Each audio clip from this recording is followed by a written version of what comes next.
Święty Ojciec Pio, urodzony jako Francesco Forgione 25 maja 1887 roku w Pietrelcinie we Włoszech.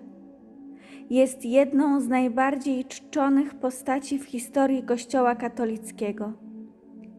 Jego życie było naznaczone cierpieniem i oddaniem Bogu, co sprawiło, że często porównuje się je do drogi krzyżowej Chrystusa.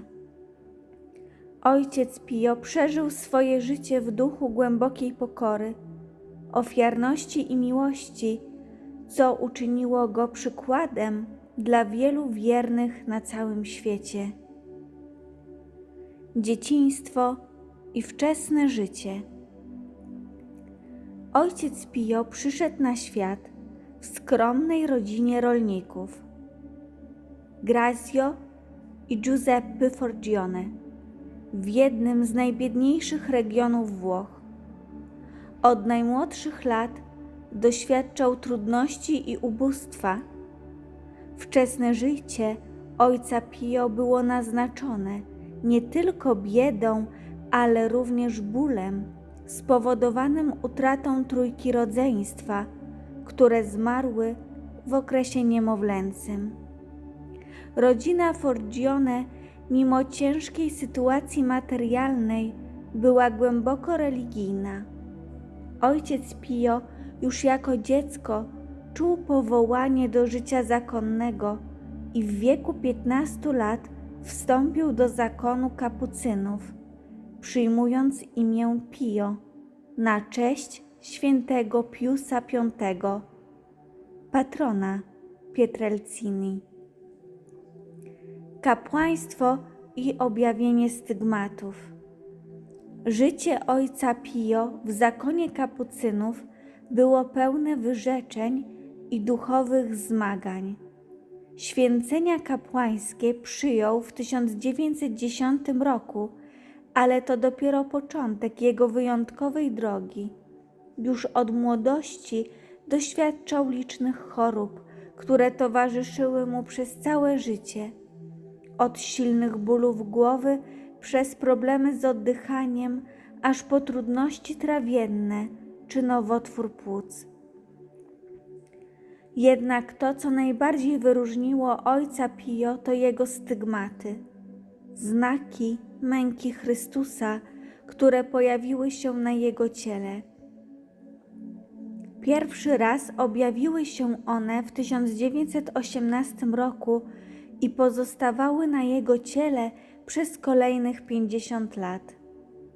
Stygmaty ojca Pio obejmujące rany na dłoniach, stopach i boku były źródłem wielkiego cierpienia, ale również głębokiej duchowej refleksji. Ojciec Pio uważał swoje cierpienia za dar, który pozwalał mu uczestniczyć w męce Chrystusa. Kiedy ojciec Pio rano zmieniał rękawiczki bez palców, pod którymi ukrywał swoje stygmaty, często obecny był przy tym ojciec Alessio Parente. Zauważył on, że nawet najlżejszy dotyk dłoni sprawiał ojcu Pio wielki ból.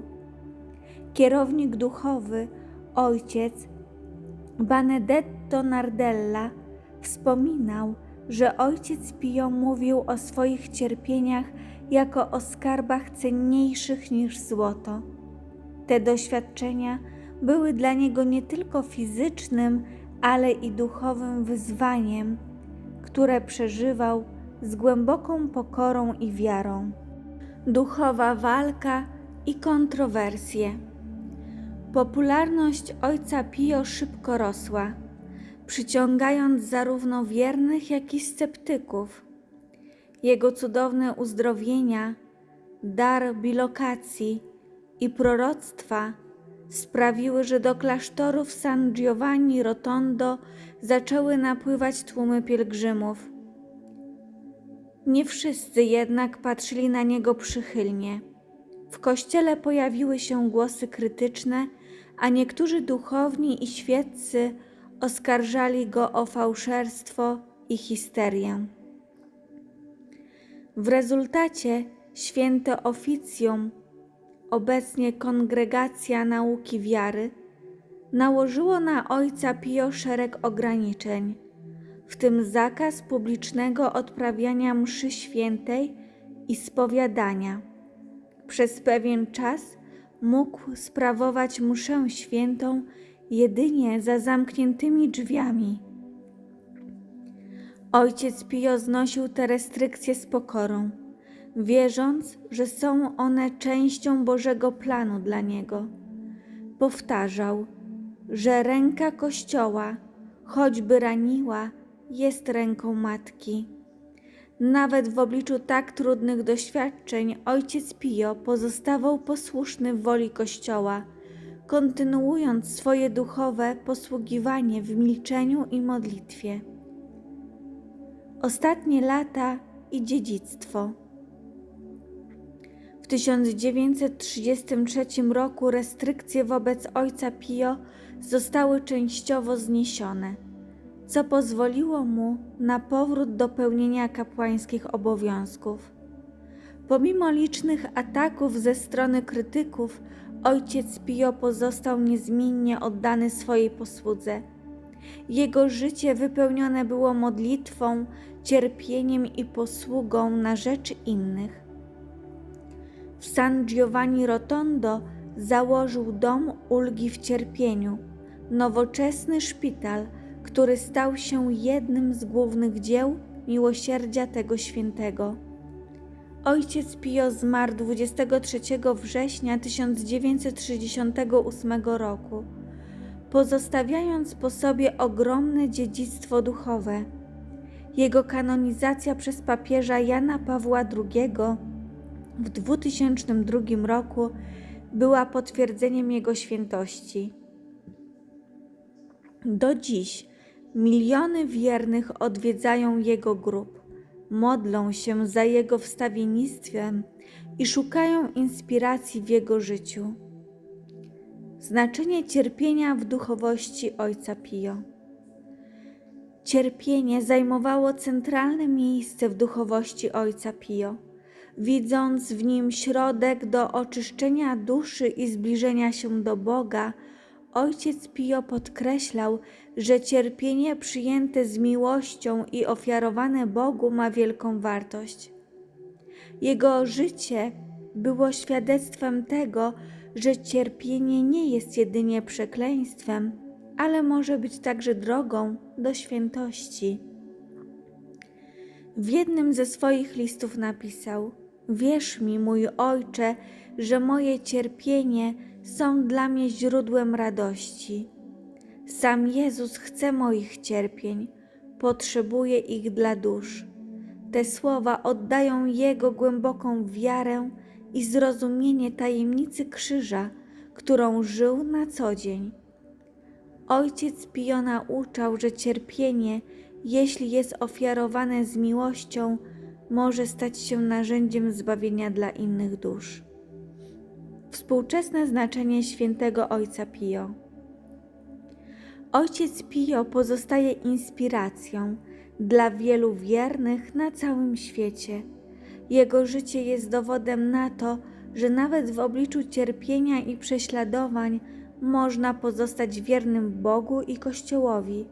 Jego przykład pokazuje, że świętość nie jest osiągnięciem zarezerwowanym tylko dla wybranych, ale jest dostępna dla każdego, kto odda swoje życie Bogu. Ojciec Pio jest szczególnie czczony za swoją posługę spowiednika, który potrafił czytać w ludzkich sercach i pomagać penitentom w powrocie na drogę wiary.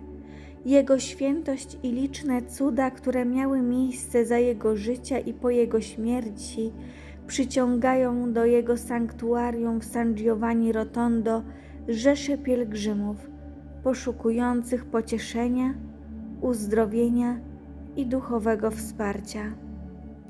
Święty ojciec Pio, choć żył w XX wieku, jest postacią, która niesie przesłanie nadziei i miłości do współczesnego świata. Jego życie jest pełne pokory i ofiarności stanowi wzór do naśladowania dla wszystkich, którzy pragną głębiej zrozumieć tajemnicę cierpienia i miłości Chrystusa. Dla wielu jest żywym dowodem na to, że świętość jest możliwa i że Bóg działa w życiu każdego człowieka, który otwiera swoje serce na Jego miłość.